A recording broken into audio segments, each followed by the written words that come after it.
సిరియాలో విధ్వంసం చెలరేగుతోంది. గత 14 సంవత్సరాలుగా జరుగుతున్న విధ్వంసంలో నిన్న మొన్న పీక్ అని చెప్పుకోవచ్చు. ఒకటే రోజులో 1000 మందికి పైగా చనిపోయారు. వితిన్ 30 అవర్స్ 40 అవర్స్లో 1000 మందికి పైగా చనిపోయారు.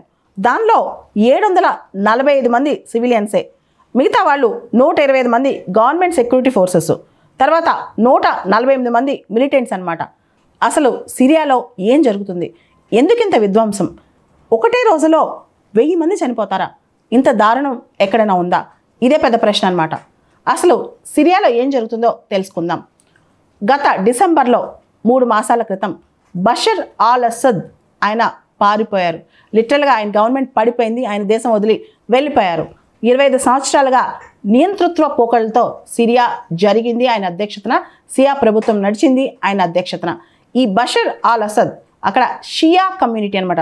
షియాలో కూడా చాలా మైనారిటీ కమ్యూనిటీ ఒకటి ఉంది, అదే ఆల్ వైట్ కమ్యూనిటీ.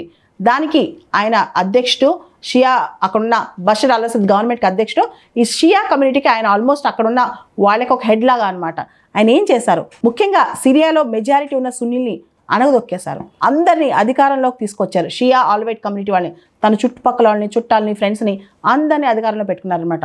దాంతో షియా గ్రూప్స్, మిలిటెంట్ గ్రూప్స్కి అన్నిటికీ కోపం వచ్చింది. ఫైనల్గా 2024 డిసెంబర్లో బషర్ ఆల్ అసద్ పరిపాలనకి ఒక చరమాంకం పడింది. ఈ గొడవకి చరమాంకం పడింది. సిరియాలో శాంతి వర్ధిల్లుద్ది అని చెప్పి అందరూ భావించారు. సిరియాలో బషర్ ఆల్ అసద్ని పడగొట్టి హెచ్టిఎస్ గ్రూప్ అధికారంలోకి వచ్చింది. ఈ హెచ్టిఎస్ గ్రూప్కి ఆల్ ఖైదా రూట్స్ ఉన్నాయన్నమాట. హెచ్టిఎస్ అంటే Hayat Tahrir all Sam group అనమాట. సిరియాకి ఇంటరిమ్ ప్రెసిడెంట్గా అహ్మద్ ఆల్ షరా ఉన్నారు.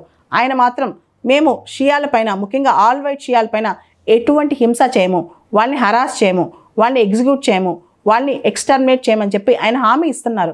అయినా కానీ అక్కడున్న మైనారిటీ గ్రూప్స్, ముఖ్యంగా ఆల్ వైట్ గ్రూప్స్కి ఒక భయం పట్టుకుంది, మమ్మల్ని తొక్కేస్తారని. యాక్చువల్లీ ఎవరైతే గవర్నమెంట్ ఫోర్సెస్ ఉన్నారో, ఎవరైతే సిరియాలో ప్రస్తుతం గవర్నమెంట్ తరఫున పోరాడుతున్నారో, వాళ్ళు ఇండైరెక్ట్గా ఆల్ వైట్ కమ్యూనిటీస్ మీద చాలా హింస రేపుతున్నారంట.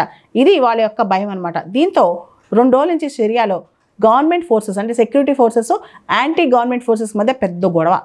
యాంటీ గవర్నమెంట్ ఫోర్సెస్ అంటే ఎవరైతే బషర్ ఆల్ అసద్ సంబంధించిన వాళ్ళు ఉంటారో, అతని అభిమానులు ఉంటారో, వాళ్ళందరూ కొన్ని మిలిటెంట్స్ గ్రూప్స్తో కలిపి వాళ్ళు పోరాటం చేస్తారు.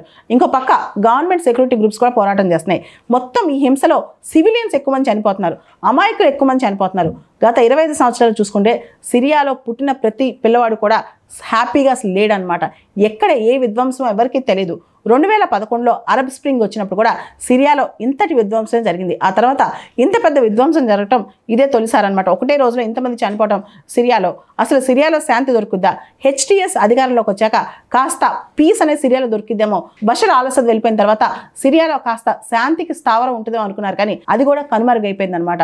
ఇప్పుడు సిరియాలో పెద్ద విధ్వంసమే జరుగుతుంది. సిరియాలో హింస ఇంత ఎక్కువగా చెలరేగడానికి ఫారెన్ పవర్స్ కూడా కారణం అంటున్నారు. ముఖ్యంగా టర్కీ, ఇజ్రాయెల్ కూడా ఇన్వాల్వ్ అయిపోయాయి. టర్కీ అయితే సున్నీ మిలిటెంట్ గ్రూప్స్కి విపరీతంగా సపోర్ట్ చేస్తుందని చెప్పి అక్కడ కొన్ని కథనాలు చెప్తున్నాయి అనమాట. ఓవరాల్గా కేవలం సిరియాలో సపోర్ట్ మాత్రమే కాకుండా out side powers, foreign powers దీనిలో ఇన్వాల్వ్ అయ్యాయి కాబట్టి ఈ గొడవ ఎంత పెరుగుతుంది, ఈ హింస ఎంత పెరుగుతుంది అంటున్నారు.